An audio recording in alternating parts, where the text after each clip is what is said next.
Ada banyak penderitaan yang dialami setelah mengalami loncatan pendapatan. Ada dua rasa takut yang menghantui manusia sejak zaman batu. Takut tidak punya cukup dan takut tidak dalam keadaan cukup. Mereka menggunakan pendapatannya yang begitu tinggi untuk meraih kebahagiaan, dan tentu saja ini sangat positif.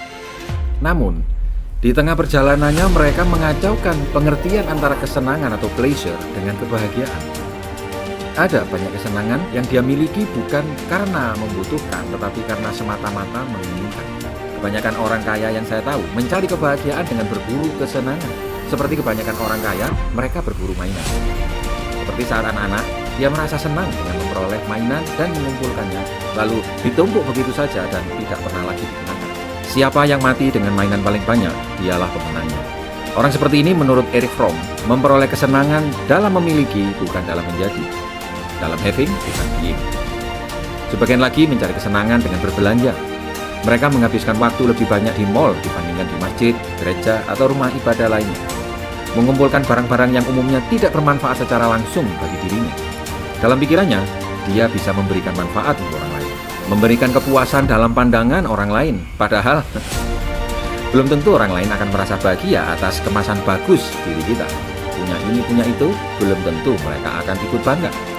Seringkali membeli hanya untuk memberikan impresi dan mengharapkan pujian dari orang lain. Hasilnya, tergantung kualitas hubungan yang mereka bangun sebelumnya.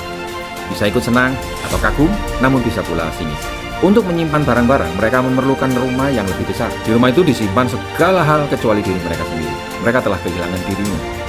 Lalu di manakah orang-orang miskin itu mencari kesenangan? Kita perlu belajar loh dari orang-orang yang hidupnya sederhana. Mereka itu justru lebih beruntung. Karena tidak punya uang, mereka bisa mencari kesenangan dalam beragam kegiatan.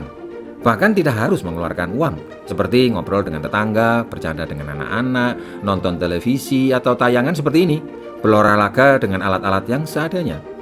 Tentu saja ada orang miskin yang mencari kesenangan dengan berlagak meniru orang kaya. Mereka melengkapi rumahnya dengan barang-barang cicilan dan membayar cicilan dengan menjual barang cicilan lainnya.